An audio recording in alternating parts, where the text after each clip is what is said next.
You are not the one pulling the whistle. You are not the one shoveling coal into the firebox or leaning from a cab window with soot in your teeth. You are the one men do not see when they imagine war on the railway. The one in the box. The one with the diagram, the block bell, the lamp turned low, the pencil sharpened to a hard point. The one who decides whether a train moves at all. And once the bombing begins, that means something heavier than punctuality. It means deciding, in fragments of seconds and half-known information, who gets through, who waits in darkness, and who may be sent toward a station that no longer exists. Before the war, the railway teaches you to believe in sequence. Train follows train. Signal follows signal. Cause, response. Clearance. A line is not just steel and timber. It is discipline made visible. A timetable is a kind of promise. In your hands, movement becomes orderly enough to feel moral. You pull a lever, hear the bell code repeated from the next box, mark the register, and somewhere in the dark beyond the window, a headlamp answers like a star, exactly where it should be. For years, that rhythm feels older and stronger than politics. Then, war arrives and reveals what the railway really is. Not a schedule, but an artery. Not a business, but a target. You understand that early before the first crater tears through ballast, when the children begin to move. In the first days of September 1939, the railway does not carry commuters or parcels so much as fear itself. Labels pinned to coats, gas masks in cardboard boxes, teachers counting names on platforms through steam and confusion. Across Britain, 3823 special trains carry more than 1.33 million school children and adults away from cities in just 4 days. To the public, it looks like an evacuation.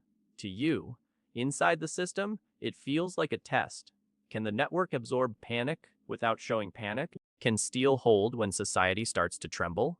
And then the war gets faster. The children go one way.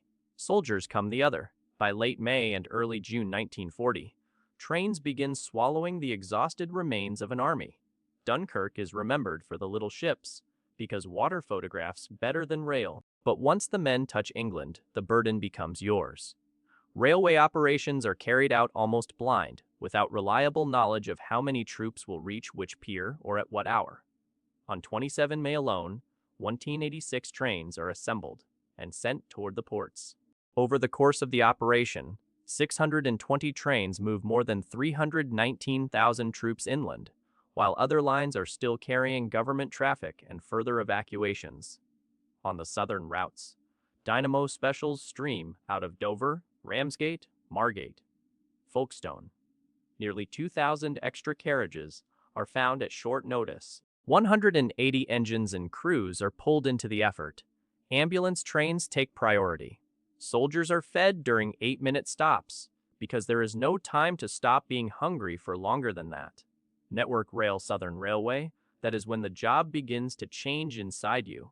You had once believed the railway existed to prevent collision. Now you see it exists to prevent collapse. Men arrive from France Grey with salt, mud, and humiliation.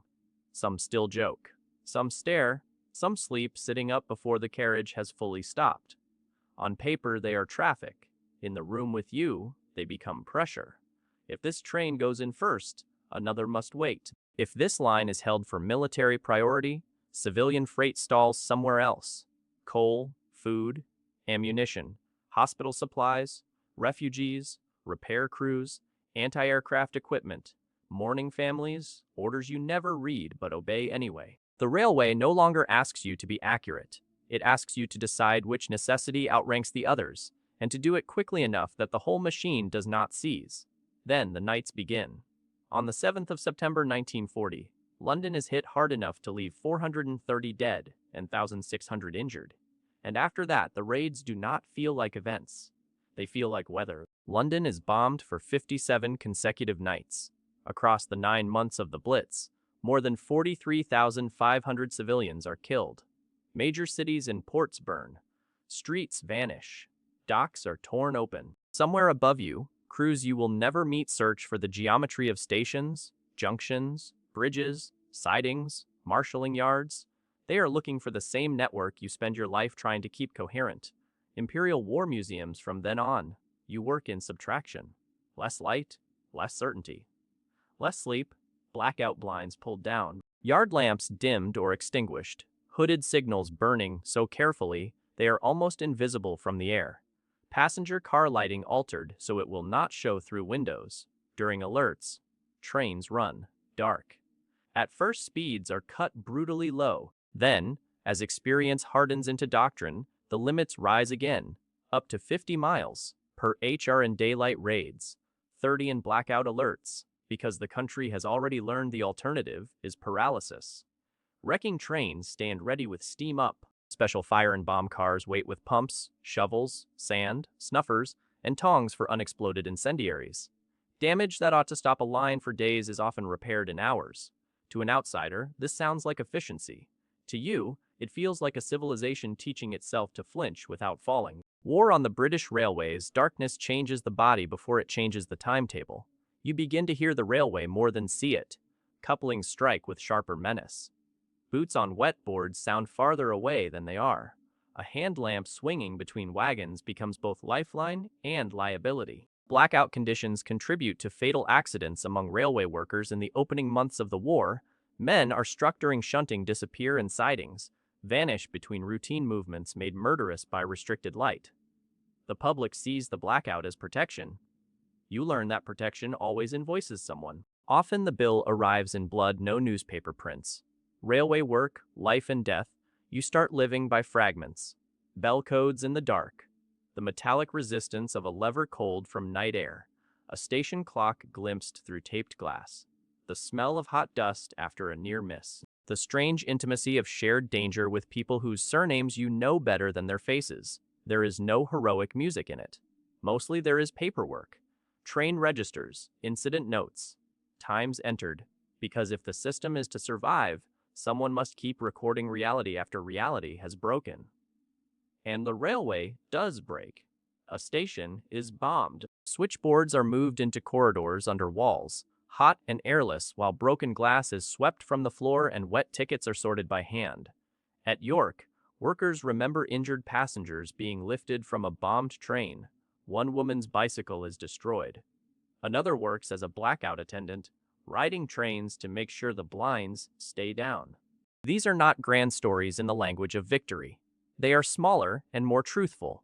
War is not only courage under explosion, it is returning to the same damaged place the next day and learning how to work around the damage, as if improvisation were now part of the profession. National Railway Museum blog by now.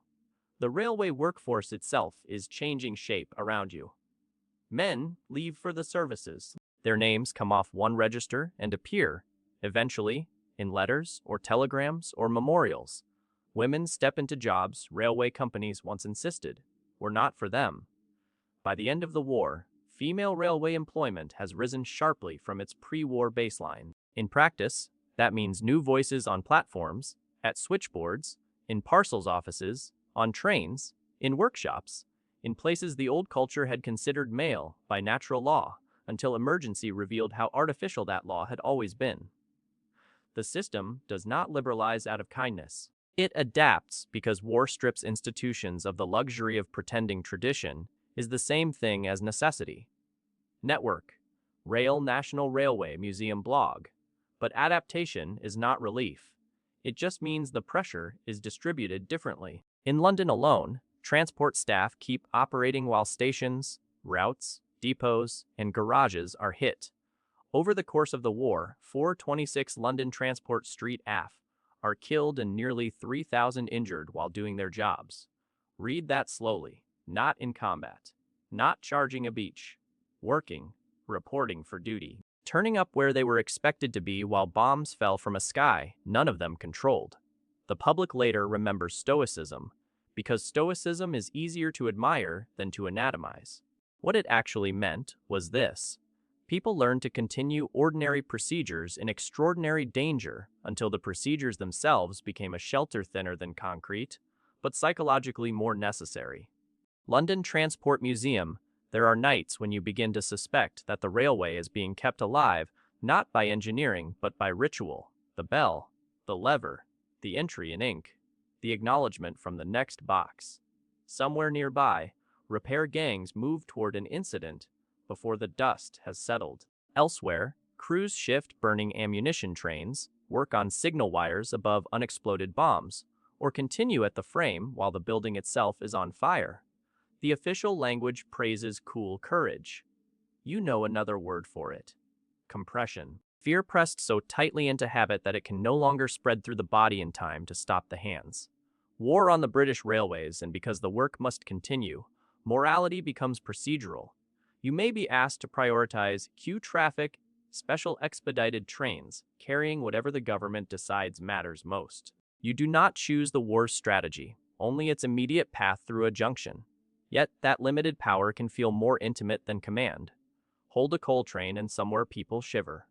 Delay ammunition and somewhere a unit waits. Stop a passenger movement and a mother sits with two children under blackout conditions in a station that may draw the next wave. You do not see the total consequences. No dispatcher ever does. That ignorance is part of what makes the work survivable. The rest is discipline. If you let every train become a human story, you will freeze. So you reduce them to codes, length, priorities, timings. Then, at 3 in the morning, one discarded toy on a platform, or one mud-stiffened greatcoat in a carriage doorway, reminds you that abstraction has limits. The war teaches you those limits in flashes. A doodlebug falls into a goods yard in August 1944, near Maidstone West. 2 railway workers are killed. More than a third of the signal box is destroyed. The signaller on duty, Thomas Butcher, is injured in the blast. Before going to hospital, he records the time of attack, 11:03. Years later, shrapnel marks can still be seen on some of the levers. That single act, writing the time before tending the wound, captures the profession more honestly than any medal citation. The body says pain. The system says record. The trained mind obeys the system first. Network rail by then. If you have lasted this long, something in you has narrowed. Not vanished. Narrowed. You still notice the human details, but they strike from a greater distance. You remember children's labels, then the mud of Dunkirk, then the stink of smoke in blackout corridors, then shattered glass being swept while the board kept ringing, then the names of colleagues no longer on shift. You notice how wartime conversation changes. Fewer unnecessary words, darker jokes. More cigarettes burned to the paper while looking out at nothing. Less confidence in tomorrow, more competence in the next 10 minutes. War does not always make people brave. Often it makes them efficient with dread. And yet the strange thing is that the railway keeps creating moments of almost indecent normality. Tea in chipped mugs. A joke about a delayed parcels van. Rain on the window while nothing falls from the sky for one blessed hour. The satisfaction of clearing a congested section by instinct and concentration alone. For a moment you remember the older world, the one where trains represented commerce, holidays, courtship, boredom, return. That memory becomes dangerous. It lets you imagine peace before peace has been earned, and war punishes premature softness. When the end finally approaches, it does not arrive like a clean signal dropping to green. The system is too strained, the losses too layered for that. Even victory comes with backlog, damage, mourning, displacement, shortages, exhausted infrastructure, and men returning to jobs that no longer feel like the ones they left. The railway has carried children away from danger, soldiers away from beaches, civilians into shelter, freight through blackout, repairs into craters, and news of death in every direction. It has been praised as resilient because nations prefer to praise what they have overused. But from inside the box, resilience looks less glorious. It looks like chronic fatigue with a timetable. And then, one day, the air raid does not come. No siren, no sudden dimming of conversation, no reflexive glance upward, though you are indoors and could not see the threat anyway. The silence should feel merciful. Instead, it feels unnatural because your nervous system has spent years learning to expect interruption. You sit with your pencil above the register and realize the war has altered the scale by which you judge reality. Peace sounds thin at first, almost irresponsible. It takes time before you trust an ordinary train to be only an ordinary train again. That may be the hardest truth about this life. The railway survives.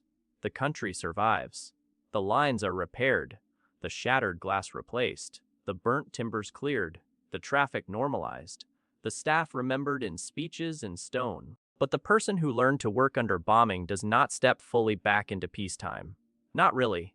You have spent too many hours discovering how fragile order is and how much invisible labor is required to keep panic from becoming system-wide failure.